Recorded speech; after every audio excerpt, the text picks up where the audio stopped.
His website, globalchange.com, is a monument to his understanding of technology and indeed how mass communication is as simple as a click of a button. I do recommend you visit it, globalchange.com, because it will prove that he does, as he claims, live in the year 2020, and he thinks that the future or tomorrow is history. He is a founder of the International Trends Consulting Committee, Global Change, and he recommends that you take hold of the future before it takes hold of you. Please welcome Dr. Patrick Dixon. Thank you. Thank you very much. And good morning. It's a real delight and a privilege to be here again in this beautiful city and to engage with you on some of the logistical challenges of actually delivering on the future. And the trouble is that the future can change faster than your board can even think about calling a board meeting together. That's the challenge. And I spend a lot of my time looking not at the center of the radar screen, which you see here, but what's on the outer edge, the little blips, the background noise, the things which could disrupt your industry profoundly. And these are what I call wild cards. They are 1% risks. They're things which, if they happen to you, you would think yourself extremely unlucky. But the fact is that inside most of your organizations today, there are several hundred wild cards which could go off at any time. And the longer your chain and the more complex your process, the more the wild cards operate. Because, of course, inside every one of your suppliers are another 200 or 300 wild cards.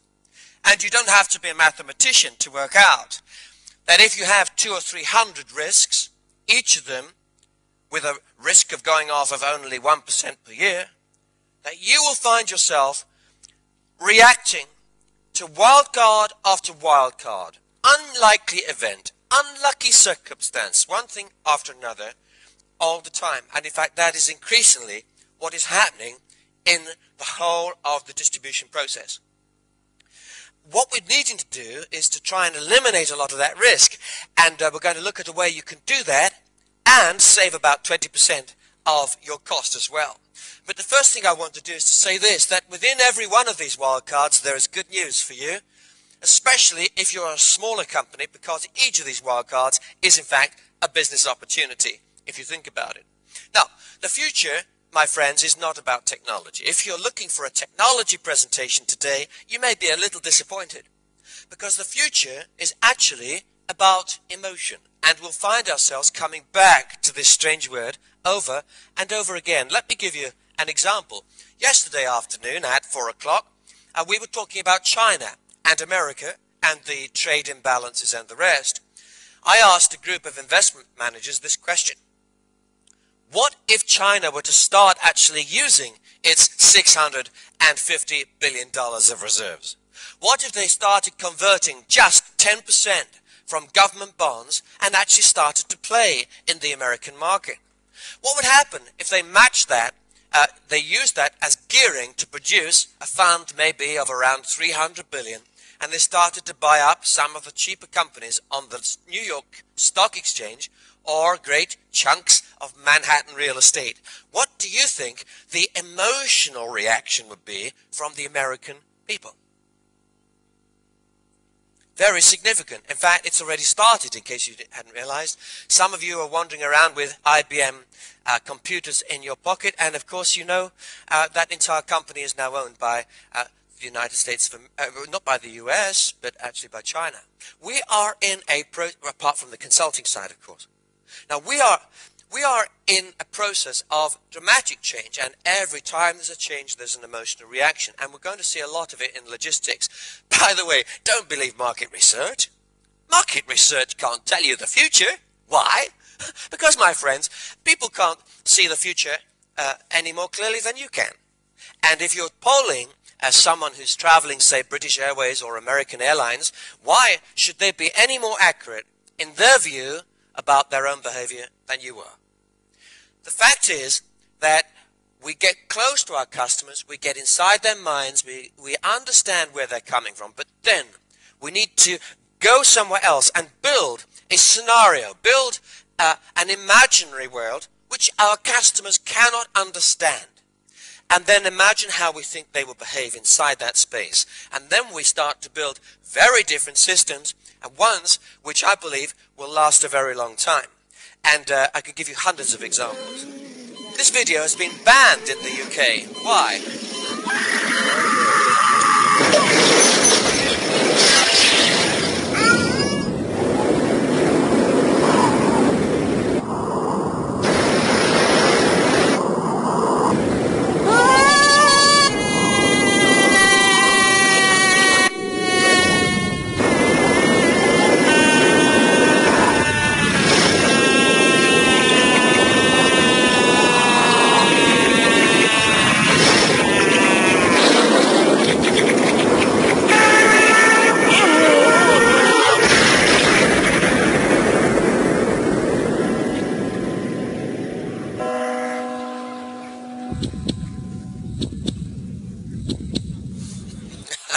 Well, yeah, I know, it's crazy. Listen, my friends, this is a TV ad, right, for a children's game. It passed the market research test. Everybody loved it. They were falling around, they were laughing, they were crying. Then they showed it on British TV. It's been banned. You know, I'm not allowed to show this on British TV. If I do, they'll fine me or take me away and put me in a wooden box. This, I know there's a problem with our sense of humor, but the point is that market research can get it wrong, that emotional reactions are sometimes unexpected. And we could think about why that particular video caused such a reaction. Actually, it's a logistical model, a way of getting things from A to B, perhaps. But the point is this. We talked yesterday about virtual companies, getting the partners, the suppliers, the outsourced manufacturers in place.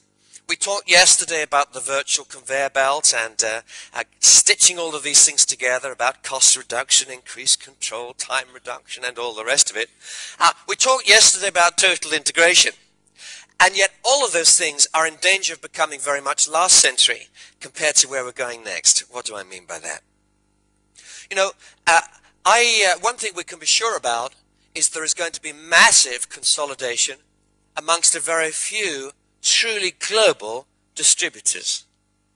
People who are able to move an elephant or a plane or 5 billion packages over 2 years, and to deliver each one personally, hand to hand, person to person, all the way down the chain. The gold standard, of course, has been set by FedEx, DHL, and one or two others, and they are continuing to pioneer new methods of taking away your business. Hello? So we need to think carefully about how distribution is actually going to work in the future. Now let me tell you a story. Last week something happened to me. I lost my luggage. And because I carry so much technology, I lost half my technology. I always tried to carry it on board, but this time I had too much, okay, even for British Airways business class. And they lost the bag. In fact, they have no trace of it. They have no idea where it is on the face of the earth. So I'm now busy buying up technology all over the world to try and rebuild my flight case. And I had a problem. I wanted to bring with me a radio mouse, which is a gyroscopic device which will transmit at least 100 meters, which I use all the time. And I couldn't use it today, so I'm using this.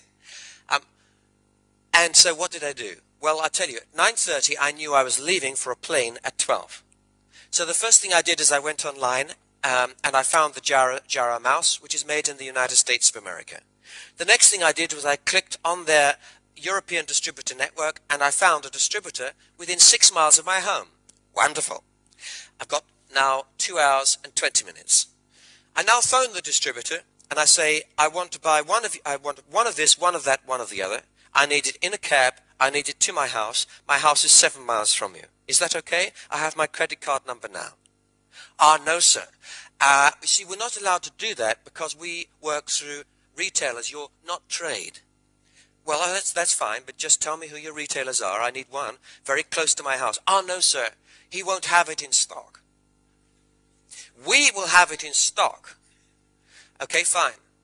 So you mean I need to phone the retailer, make an order, so that he can then phone you, so that you can then phone him and tell him that it's okay and phone a cab to send it over? Yes, sir, that's exactly it. Okay, there were 6 or 7 phone calls backwards and forwards. As a result of which, I then find a distributor, a retailer, who cannot accept an ordinary online... I want to give my credit cards bang over the phone. Bang, bang, bang, bang, bang. I need it now, right? In fact, no, he says, would you like to go online and pay through PayPal? I said, PayPal? So you see, he thinks he's third millennial because he's taking online payments. Actually, this is last century because he can't even do it on the phone. You see what's happening here? We are really messing up the future because we're not thinking about speed. So, or convenience, and we're not thinking about the customer. So what happens is, I cannot give him my credit card details over the phone. So he then has to send me an email, which actually took 5 minutes to arrive. That's a long time. I've got 2 hours now. The email arrives. I then have to open up a website, which took me 8 minutes to fill in all the details which they wanted. I then had to email it back to him. And then I phoned him up. I said, have you got my email? Yes, that's fine. And then everything went into radio silence. To cut a long story short, the cab arrived 5 minutes after I left for the airport. It's too slow. That's last century. It's 2.5 hours delivery time. It's last century. It's gone. It's finished. It's over. I want a United States product delivered to my house within 2 hours, reliably. And you're saying, oh, come on, Patrick. You're a bit demanding here. No, I'm not. No, I'm not. The gold standard is already, as you know, for 10 a.m. delivery for a 6 p.m. order. Put your hands up if you already deliver that. In the pharmaceutical industry, in the auto industry, you're doing it. Put your hands up and wave them at me. 6 p.m. delivery for 10 a.m. 6 p.m. order for 10 a.m. delivery, right? And you do it every time. Okay. It's the gold standard already. 1,000 miles away. Can you do it 1,000 miles away? Or is it just your local guy? The gold standard is now 1,000 miles away. FedEx, it's simple. All you've got to do is make sure it gets out of the door of your warehouse by 7 p.m. for a pickup. If FedEx knows about it, it's 6:05, it'll get to me by 10 a.m. anywhere in Europe the following morning by, there we are, bang. So that's the gold standard. If you can do it locally, you can do it across the whole of Europe. And 10 a.m. for 3 p.m. delivery. Put your hands up if you deliver that. You're already on that gold standard. Put it up. Okay, let's have a look around. Okay, 2 or 3% of you are there. Everyone will be in the future. And you say, no, I won't, Patrick, because I'm in a different kind of business. Well, you thought you were. But times are changing. What we're talking about is 30 minutes to pack, pick, pack, and get it out the door. See, the real competition, especially in the online world, is the fact that if I could, I would get in the car and go to the shop. What you're trying to do is eliminate that advantage. The reason you go to the shop is that you might be able to see and touch and feel, but the other reason is speed, that you actually come out with the product. So what we're talking about is I'm contracting out. It's a bit like me saying to a member of my staff, will you go down to PC World, come back for us with a Sony GRT8 at 1.7 gigahertz machine, and I want her back in an hour. We're using the online channel to do that. To replace that convenience factor of having a member of staff in my office who's going to go and do that for me. Now, again, you might push back and say, I don't think this is going to happen to me. I'm just saying, believe me, whatever you think your delivery standards are at the moment, halve it in terms of speed to where it will need to feel like in the future. Now, the reason for this is because of the instant age. We're in the SMS age. We're in the age where the online download has completely screwed up distribution. It's changed my expectation. Any virtual product I get at the speed of light, right? And on broadband, I guess I wait 2 or 3 minutes for it to download, 5 minutes to install, and I have it. So within 15 minutes of making a decision to buy, I have my product, which could be a $500 product, sitting in my house working. 15 minutes. That's what I expect. And so that's why with physical products, the physical products are looking slower and slower and slower from the psychological point of view in their delivery. I must pass on. Now, the other thing which we want is if it's going to be longer than 15 minutes, if it's going to be 2.5 hours, I want to know where it is. I wanted updates. I wanted an SMS in my back pocket. If I knew that that courier was just 5 minutes away from my cab, do you know what I'd have said to the courier? Chase me. Because you know what? I passed him on the road. He was driving from somewhere near Heathrow. I was driving to Heathrow Airport. We went, yo, that was me. What I wanted to do was say, chase me, I'll meet you at check-in. Now you might say, well, we can't manage that kind of world. Yes, we can. And in real time, we can add charge for it too. So yeah, chase me, I'll meet you at check-in and I'll pay you the £30 extra on the dot. So we're talking about a very different kind of thinking. And people are getting close to it. Tesco.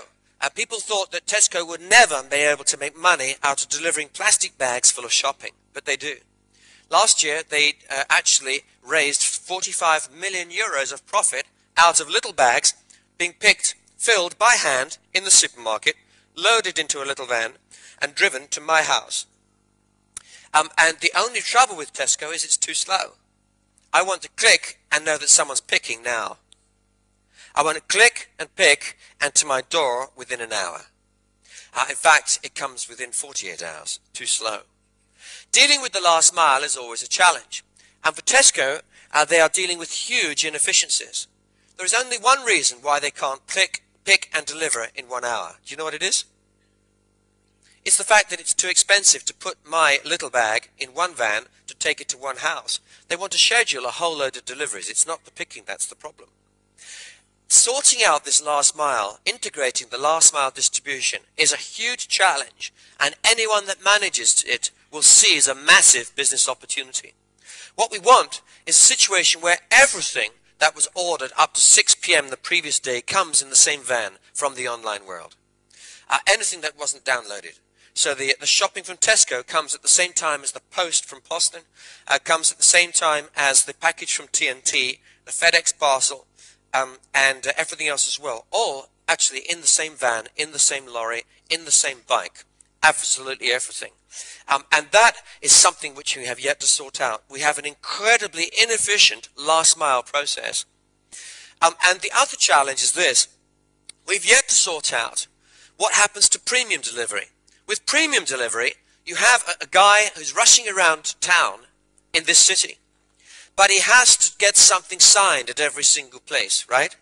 And within the era of the home worker, that does not work. Why? Because I have to say whether I'm going to be in or not. Maybe, maybe not. Will there be anybody else in? I don't know. Where will they leave it? No idea. Will they be able to leave it? Can they accept an instruction to leave it in the garage or in the garden shed? No. Why? Because the systems are locked up into last century. The idea is that it will be delivered to a reception which will always sign for it 24 hours a day. So again, we need to be understanding a completely new way of thinking about distribution. Okay. And the other challenge is consistency every single time.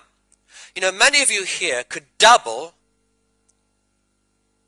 your bottom line profit if you could deal with just one inconsistency problem.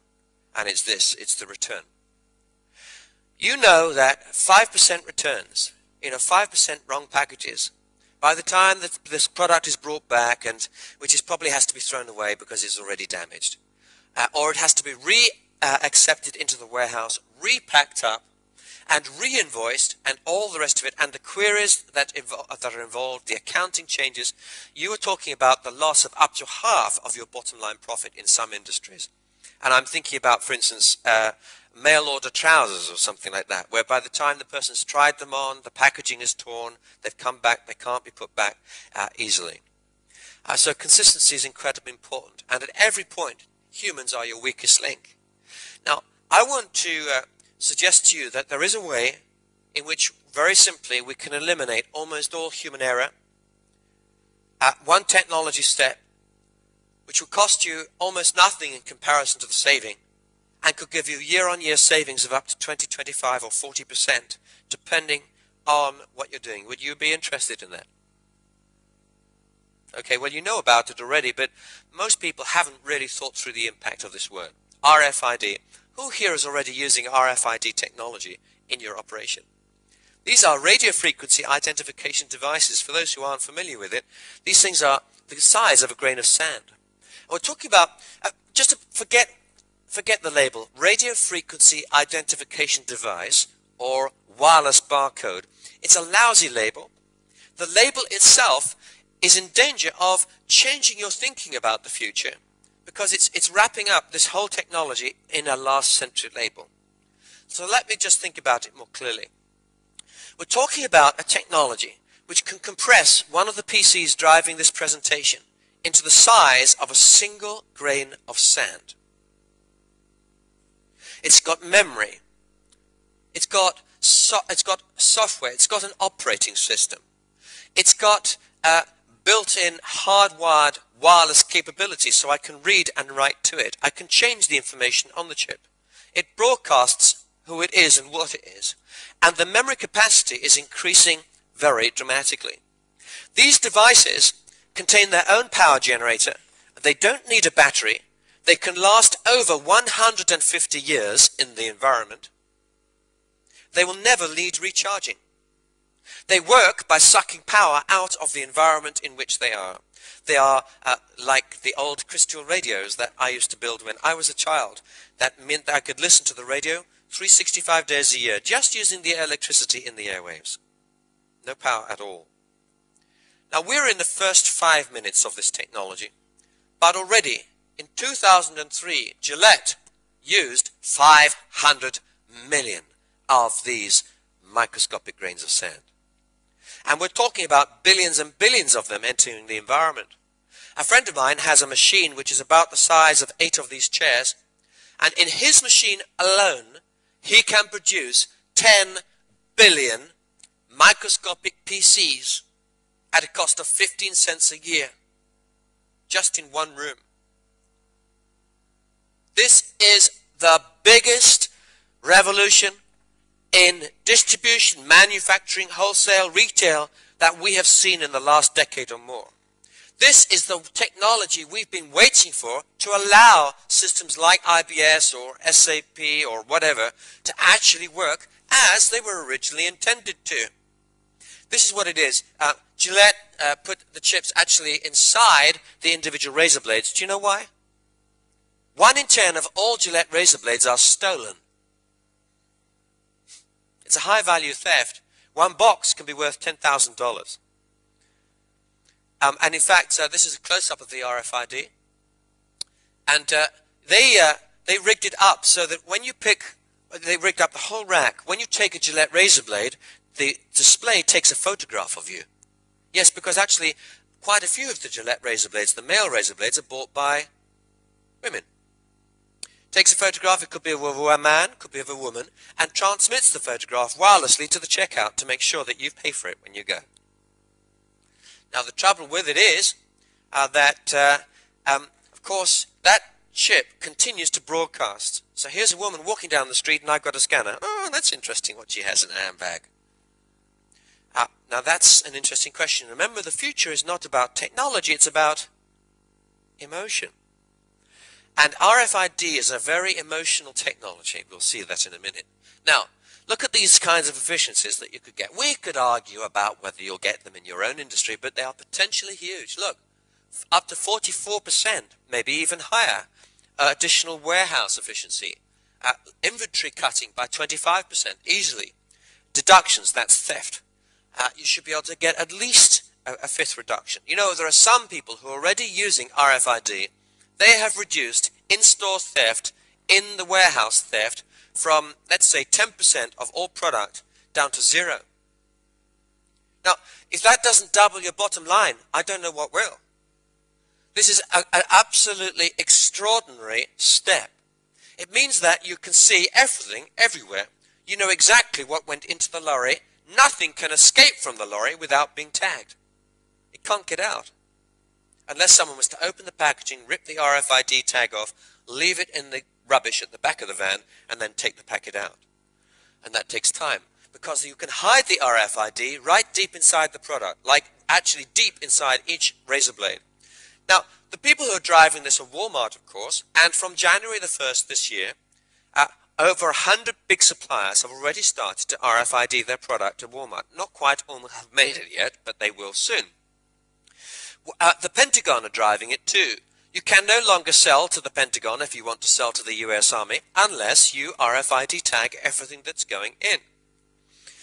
So Walmart is very clever because Walmart has spent nothing on this technology. The people that are paying for it all, of course, are you. Very clever. But because you are now having to tag everything in your line for Walmart, guess what? You are also, by accident, also sending RFID tagged products to everyone else in your distribution chain. So what happens is one day Tesco picks up, or Carrefour picks up a little scanner for $25 and has a look. And they say, good heavens, did you know that 25% of everything that just came into our warehouse this morning from 300 suppliers is RFID enabled? I never knew that. So they go and get their scanner, and they then tell the rest of their suppliers, they say, from January the 1st, 2006, we will no longer accept any box from anyone that is not RFID tagged. They get a massive saving all the way through, zero cost for them. They just buy the scanner and connect it to their stock control system. You take all the cost, and they say, well, you'll make a lot of saving, I'm sure. So here we are. This is it in a live environment. This is Sainsbury's.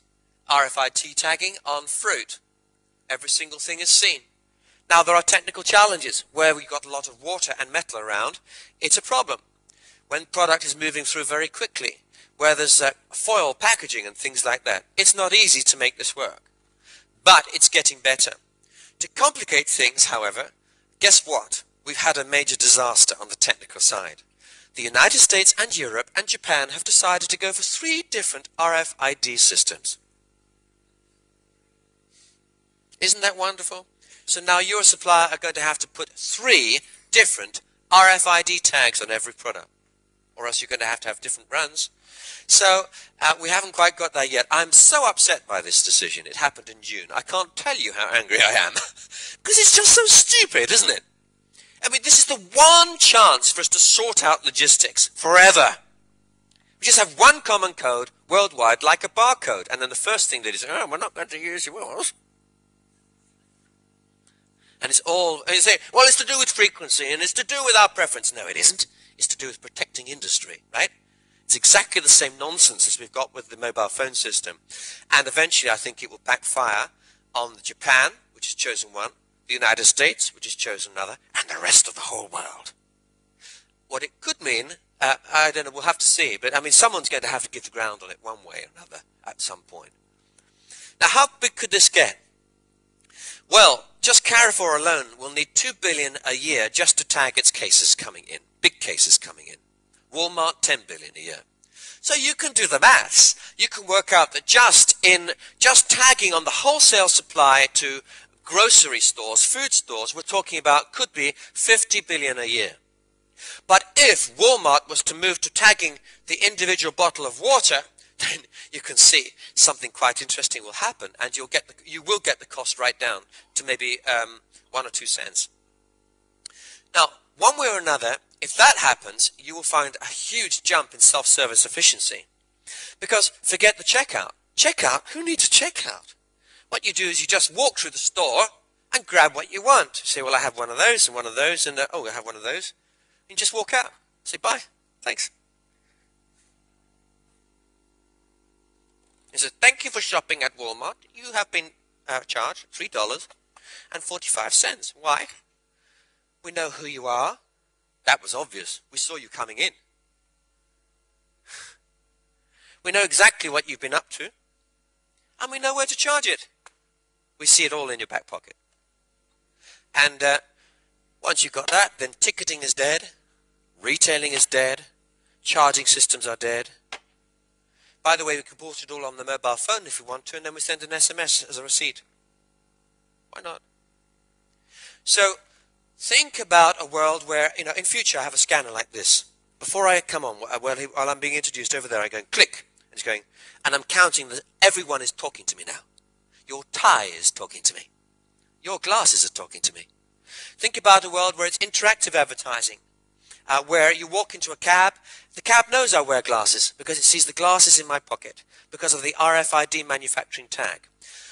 The cab, the taxi, knows that I'm a high net worth individual. Why? Because they're top of the range designer glasses. It knows that I need them for reading, which it means that it knows that I'm over 45 years old. And it knows I'm from the United States. No, I'm not. I'm from London. That's where I bought them. So it knows I live in London. I'm a high net worth individual. I'm over 45 years old. And the first thing it offers me, it's on the interactive video display, it says, have you ever thought about laser correction for your eyesight problem? Now, we are right on the edge of all kinds of stuff like this, and it's going to be a lot of fun. So if we tag the individual products, we're some way away from doing that, but actually Metro has already started as an experiment, and it works really quite well. We can tag the loyalty cards, so as you are in the store, they know not only who you are, but they know that you're a valued customer. We can start doing all kinds of creative things. We can start changing pricing as a loyal customer walks around the store. It means we can automate stock rotation. It means a whole host of other savings, In manufacturing, of course, we've got huge potential. I think you're going to see some great successes, and sadly, in this room, you're going to see some spectacular failures. You're going to see some projects which don't deliver. You're going to see some incredibly expensive disasters which have completely screwed up your organization. Some of you here will go bust because you tried to implement RFID and it didn't work.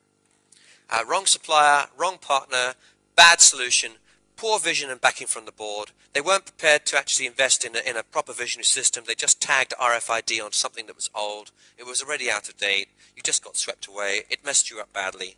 But others of you here will find that your profitability could double as a result of having made a decent startup investment with a visionary technology, with full support, proper systems integration, and a completely integrated, a completely visible process right the way through to suppliers, to the manufacturer, and all the way down to retail. Very, very exciting. Because for the first time, we don't have to enter any data anywhere in the system. We've taken out human beings completely. There's no more data error, and everything happens at the speed of light. But you are talking about vast amounts of data. Now you can see that's projections for growth in the manufacturing center of RFIDs. It's a lot. Now, where else could it go? Well, you could start putting them in tires. So you drive to the garage and the tires know their pressure, they know how old they are, and they know what the discount is from the store if you buy a new tire right now. So we're talking about a completely intelligent systems. Forget the net. The net is a last century idea. We're talking about a world where literally 100 billion different wireless intelligent devices are interlocking with each other locally in small networks. Most of them have never heard of the internet and will never communicate with it. They're sharing in communities their own information. Security will be a major driver of RFID, especially in airports, as we seek to tighten up all kinds of issues in relation to terrorism. But the real use of RFID in the travel industry, of course, is in luggage. And if I'd had an RFID tag inside my bag, embedded into the fabric of the bag at the point of sale, then my bag would never ever have needed any tagging again by British Airways. There would be no point in putting a paper tag on there, because British Airways can see my bag as it goes on to be weighed.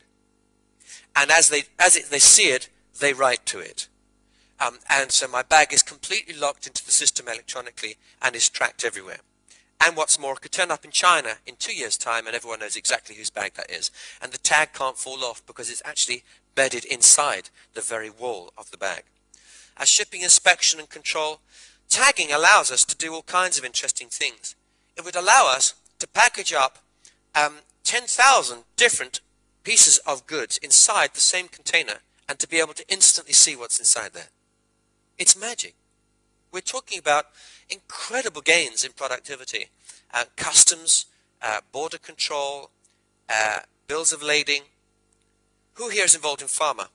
Some of you are, I think. RFIDs, you'll see them in clinical monitoring. You can interface these things with biological tissue. In fact, you can stitch them into the brain. Did you know that living brain cells grow into these things? Did you know that? living brain cells are intelligent and they automatically recognize other intelligent life. Now, you might not believe it. I'm a physician, a doctor in my first training, so I find this very interesting. That you put one of these chips, you take it out of its packaging, and you lay it on the surface of brain tissue, and the brain tissue cuddles it, gets close and makes a friendship, and begins to fuse and wire itself up.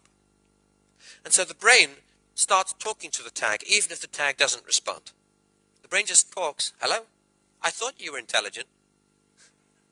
The tag wakes up, look, I'm being talked to, sends a signal to the PC signals back. Now the brain is talking to the PC. The brain is able to control a distribution system by thinking alone. Wow. You're reacting emotionally. The future is about emotion. Tracking and tracing, manufacturing, clinical trials, correlating data, reducing theft, counterfeiting, controlling low-cost manufacturing, all kinds of other things. Now, just to warn you, you're talking about massive amounts of data. Just for one product passing through your warehouse, it could be read over 1,000 times. And each time, it's read and where it's being read and the time that it's being read and what else was happening there at the time it was being read. That's all being collected. So you're going to be looking at some very, very fast, very sophisticated reader technology. But the good news is you can bolt on RFID into current systems as an upgrade. And in fact, IBS will have that kind of product, I gather, by spring. In fact, every single product you buy from IBS, as will be the case from everywhere else, will be completely RFID enabled. So you just have to buy a scanner, it plugs in, and all the software wakes up and it does it. Okay? And that's the nature of the future. That's what I mean by future forward-thinking visionary systems. You must get your proper planning in place. You might say, oh, I don't need RFID. Well, for goodness sake, make sure that you install a system where one day you might just want a plug-in scanner and suddenly you've got RFID. Okay. Now, security issues do remain.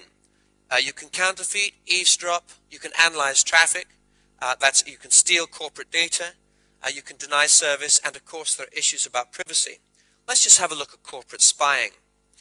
You can scan the entire stock of a competitor just by walking around with a little scanner, especially if a member of the team of that competitor left last week and took one of the competitor's scanners with them. So you can rewrite the barcodes of cheap products and replace with premium product labels. You can do it the other way around. You can take bottles of champagne and reduce them down to the cheapest French wine. If you have the right scanner. Yes, you can encrypt it and control it, but at the end of the day, you've only got to have one employee that walks out with one scanning device, clone it, and you've done. So it's not completely secure. You can hide products in metal-lined bags and walk out. You can replace new tags on the shelf. You can listen into the traffic that's going on just by sitting nearby or by planting a little listening device. So you can see what your competitors are doing in terms of their selling and other things. You can close down a competitor. In fact, just using a car battery and a little circuit which you could build for around 35 euros, you could build a device that just creates an electronic noise. And suppose you've got a local Carrefour store or whatever it is, and they are now totally dependent on this technology for 90% of all their transactions. Just sit in the car park, turn the button on, and suddenly there's chaos. No one can read anything.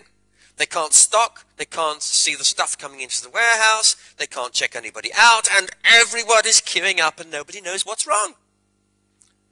You just stay there 10 minutes, turn it off, drive on to the next one. Chaos. 30 euros could put a whole chain out of action, just driving around town. Do you think you'd catch such a person? Difficult. So this stuff can be vulnerable. And of course you do get emotional reactions.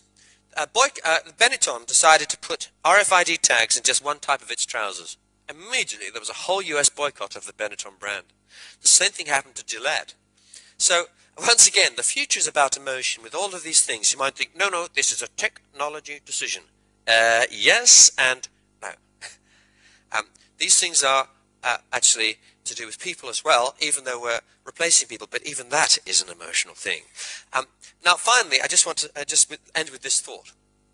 Wherever you use technology, do be careful that you don't just fall for the sales pitch. Actually think about what you're doing with your business. Let me give you an example. Who here has well, I want you to put your hands in the air if you really like, no, let's do it the other way around.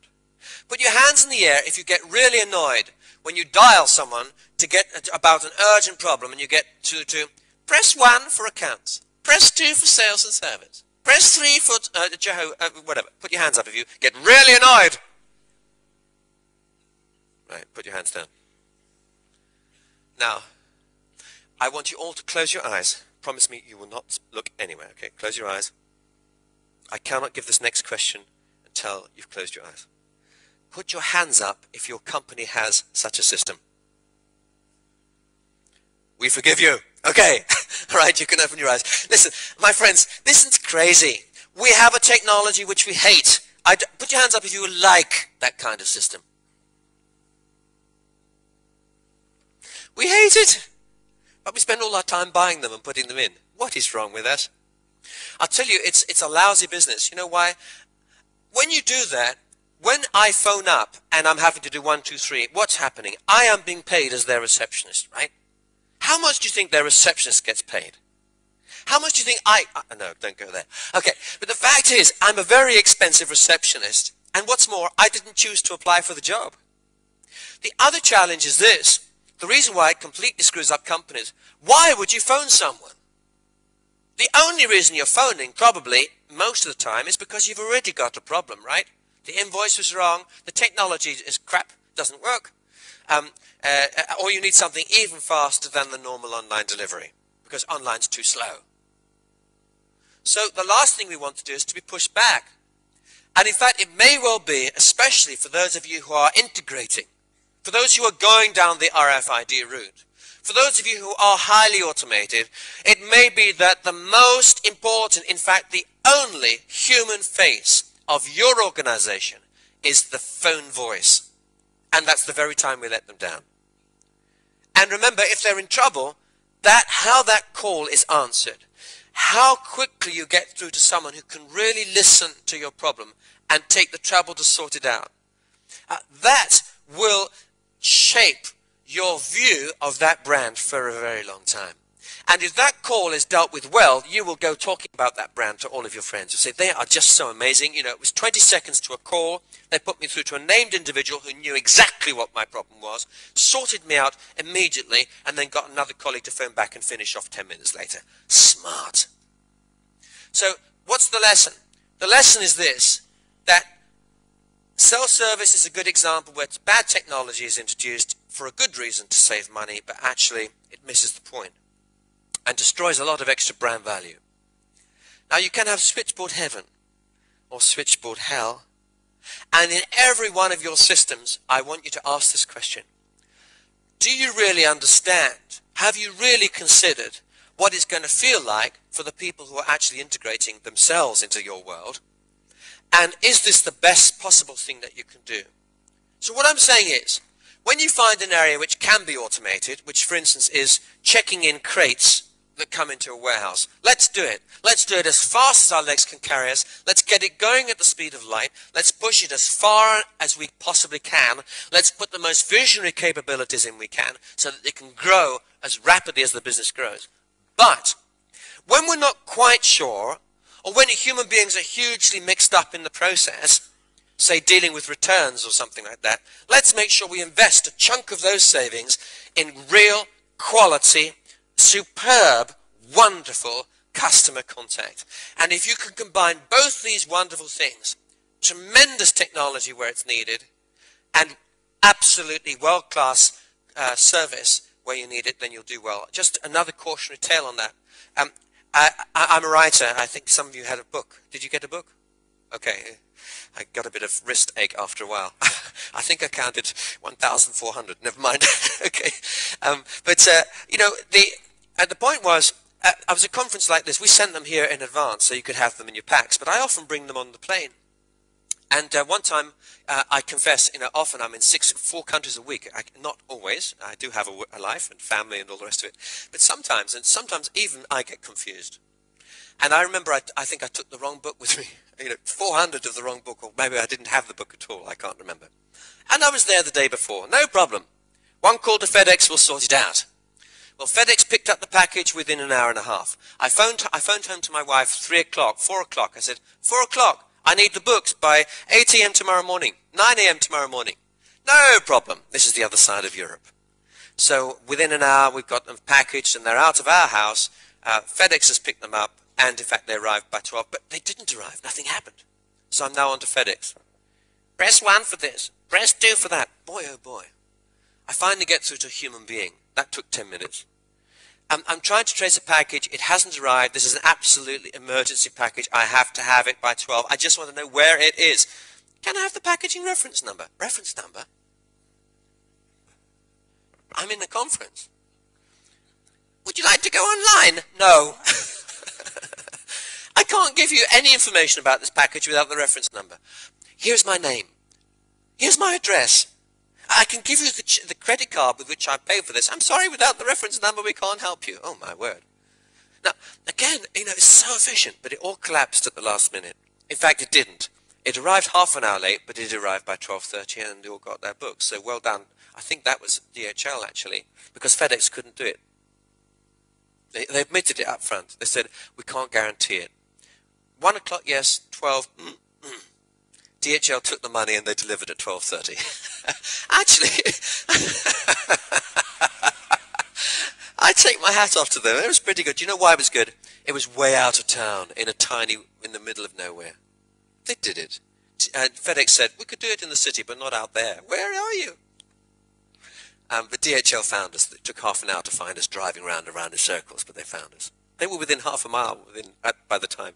But the point is this. Let's get it right. Let's pay attention to detail. Let's remember that people do things the old-fashioned way. They want to be able to do it every which way. Make all your savings on the technology, and then you've got loads of money to spend on this other stuff as well, and you have a great thing. So, customers will expect more. They'll want far faster service for a lot less. Good news is we can deliver it. Next generation logistics will deliver huge cost savings, some things we can't even imagine, and massive gains in delivery speed with very little pain. The winners in this theatre today will be companies who've got the vision to invest now in systems which can grow with you rather than having to constantly reinvent along the way, that are committed to total integration so that you are completely at one, at the speed of light with the whole process, and you can see everything that's happening. And the RFID technology will transform every aspect of your supply chain. Thank you very much.